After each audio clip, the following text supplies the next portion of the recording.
Salut à tous les amis, c'est Aken, j'espère que vous allez bien. Aujourd'hui on se retrouve dans une nouvelle vidéo où je vais vous raconter des threads de Reddit. Il fait chaud en ce moment, donc je me disais que ce serait bien qu'on s'instaure quelques sueurs froides pour se rafraîchir un petit peu. J'espère que ces histoires vous plairont, ces histoires vraies, ces témoignages de personnes comme vous et moi qui ont vécu des trucs assez chauds. Si la vidéo vous plaît, n'hésitez pas à liker la vidéo et à vous abonner à la chaîne. Et on est parti pour se plonger ensemble dans ces threads de Reddit.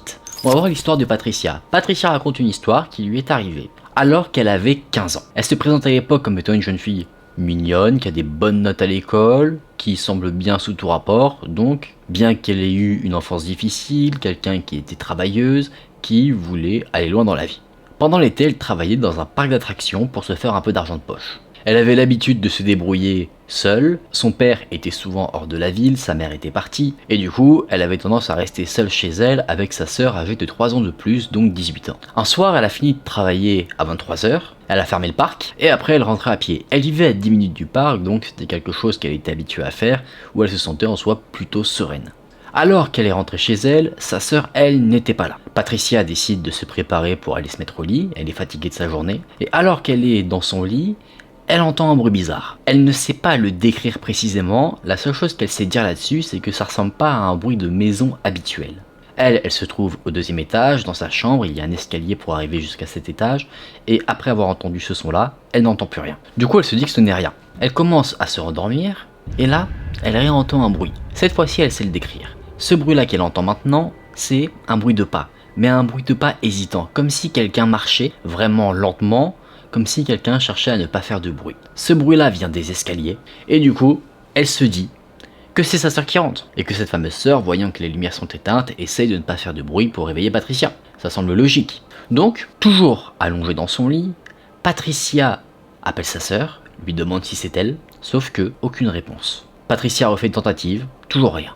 Et même, les bruits de pas se sont arrêtés. Là, Patricia est pétrifiée, elle ne sait pas ce qui se passe, et aujourd'hui avec le recul, elle ne sait pas pourquoi elle a eu certaines de ses réactions au moment T. C'est-à-dire que là, Patricia, plutôt que d'appeler la police ou d'essayer de se cacher, elle est sortie du lit, elle a ouvert la porte de sa chambre, et elle est allée voir dans les escaliers. Elle était au sommet, et là, ce qu'elle voit, c'est quelque chose auquel elle ne s'attendait pas. Elle voit un homme assez grand, qui a une vingtaine d'années, un homme qu'elle n'a jamais vu auparavant. Cet homme semblait assez musclé, il avait les cheveux bouclés, il était blond, et elle ne sait pas pourquoi, mais Patricia lui a dit « Mais qu'est-ce que tu fais là ?» L'homme a balbutié certaines réponses, il a dit qu'il était à la recherche de la sœur. On peut le croire ou pas, après c'est facile de sortir le nom de la sœur parce que, admettons, la sœur s'appelle Cécile, il a dit « Où est Cécile ?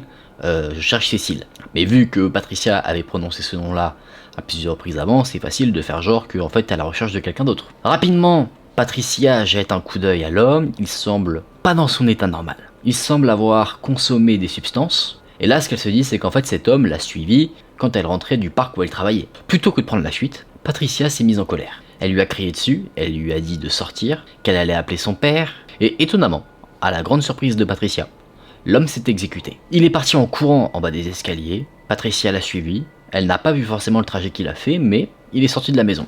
Elle ne sait pas comment cet homme est rentré chez elle, mais ce qu'elle se dit, en ayant réfléchi un peu plus à la situation une fois que tout était redescendu, c'est qu'en fait cet homme était là pour elle, pas du tout pour sa sœur. Il avait dû la suivre, effectivement, et s'infiltrer dans la maison. Pourquoi ? On peut imaginer le pire. Évidemment, cette nuit-là, Patricia est restée quelque peu secouée, elle n'a pas dormi de la nuit. Elle s'est posé plein de questions sur quelles étaient les intentions de l'homme, abuser d'elle. Elle pense pas que c'était forcément un cambriolage, mais elle pense clairement au pire. Elle n'a pas appelé la police, ni d'amis.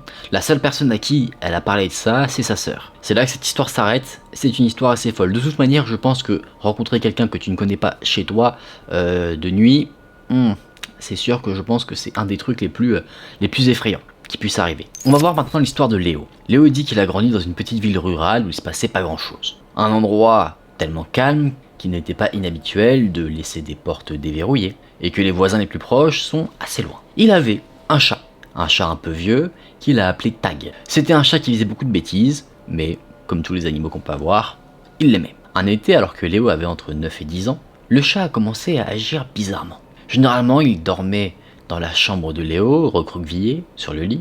Il attendait que Léo s'endorme et après, le chat se relevait et faisait sa petite vie tranquillement. De temps en temps, il miaulait. Il essayait de réveiller Léo parce que, en soi, mon chat aussi fait ça, il voulait bouffer. Il avait fini sa gamelle de croquettes, il en voulait encore. Habituellement, Léo l'ignorait, et le chat soit abandonné, soit allait faire le même coup à sa mère, miauler pour qu'elle lui donne des croquettes. Sauf qu'une nuit, le fameux chat a miaulé de manière assez inhabituelle. Il a miaulé très fort. Il tapait aussi contre la porte de la chambre des parents de Léo. Du coup, Léo, plutôt que de se dire il y a un problème, il disait à son chat de venir. Il était environ 2h du matin, le chat lui il s'en fichait, il continuait de faire ce qu'il faisait, à taper sur la porte. Son miaulement était très fort, et ce qui est surprenant c'est que son bol de croquettes il était rempli, il avait de l'eau, il avait tout ce qu'il fallait, donc pourquoi il cherchait à se faire entendre? C'était pas une histoire de le laisser sortir, parce que bien que le chat vagabondait des fois dehors ou à l'intérieur, il avait une petite porte, une chatière, qui était dans le garage, donc il pouvait sortir lui-même. Il n'y avait nullement besoin d'aller lui ouvrir la porte. Bon. La mère se lève finalement, elle va checker, elle remet un peu d'eau même s'il y en avait, enfin en soi, elle fait des petits trucs, le chat lui, il réagit pas forcément. Et après une fois qu'elle a, qu'elle a ouvert la porte pour que le chat puisse aller dans une pièce, parce que ça se trouve c'était juste qu'il voulait aller dans un bureau, mais la porte était fermée, ce genre de truc, elle retourne se coucher. Sauf que le chat, il se remet à miauler très fortement. Du coup, Léo, il en a marre, il a toujours des friandises dans la chambre pour le chat, du coup il se dit je vais lui donner des petites friandises, il va se calmer. Sauf que non, ça ne change rien. Il est toujours devant la porte des parents et il essaye de faire en sorte qu'il se réveille. Du coup, Léo se réveille, de nouveau, il prend le chat, il le met dans sa chambre et il essaie de s'endormir, sauf que le chat remiaule pour sortir de sa chambre. Le chat ne s'arrête jamais. Léo en a marre, il rouvre la porte de sa chambre, le chat sort et il descend vers la cuisine.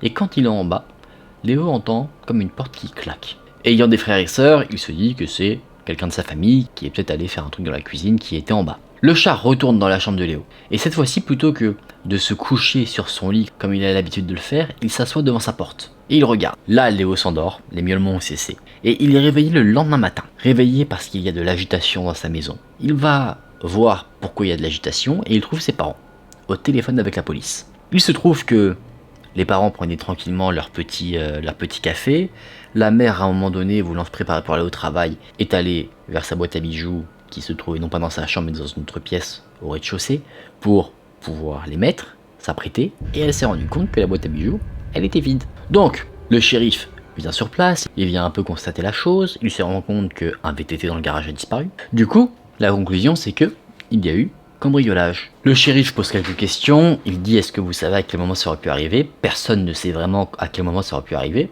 et c'est là que la famille repense un petit peu à la nuit qui s'est passée. Et tout le monde se dit que, attends, notre chat, il a agi quand même très bizarrement.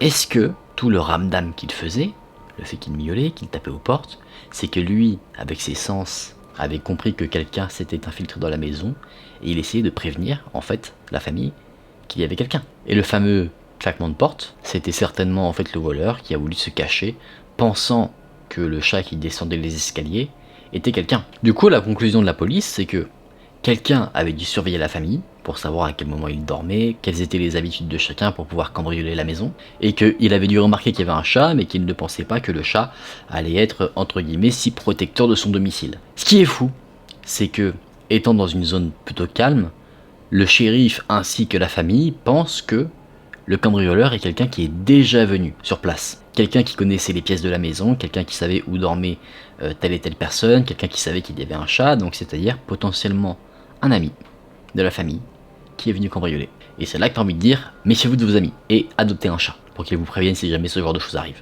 L'histoire s'arrête là. Je trouve ça, bon déjà fou comme histoire, mais ce que je trouve vraiment très cool dans cette histoire, c'est que moi-même ayant un chat, je trouve ça amusant parce que bon, bien que j'ai pas un appartement qui fasse 10 millions de pièces, et quand des gens empruntent mon escalier de mon immeuble, c'est quelque chose qui s'entend assez, voilà, ça fait un bruit assez fort. Et mon chat, à chaque fois, est-ce que c'est pour me protéger ou est-ce que c'est juste de la curiosité, mais il se met devant la porte et il regarde la porte jusqu'à ce que le bruit cesse. C'est fou, hein?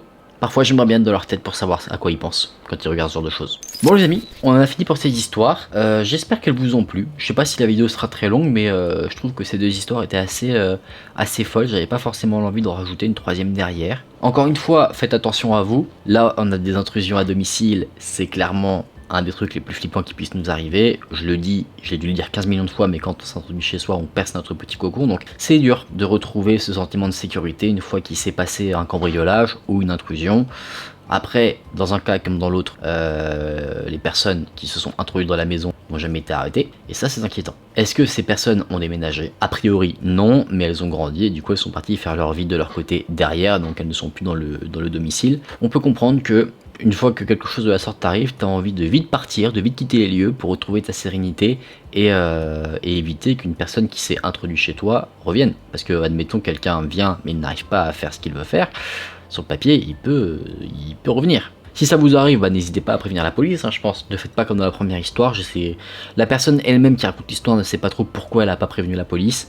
Peut-être qu'elle avait trop peur que ça dégénère, je ne sais pas. Je ne suis pas dans sa tête. Mesdames et messieurs, j'espère que la vidéo vous a plu, que vous avez passé un bon petit moment en ma compagnie. Pour moi, c'était un plaisir de vous partager ces threads de Reddit. Si vous souhaitez soutenir la chaîne, n'hésitez pas à liker la vidéo et à vous abonner à la chaîne. Vraiment, merci du fond du cœur à ceux qui le font et merci du soutien que vous apportez en continu en visionnant les vidéos. On se dit à très vite pour de prochaines vidéos. Prenez soin de vous, c'était Aken.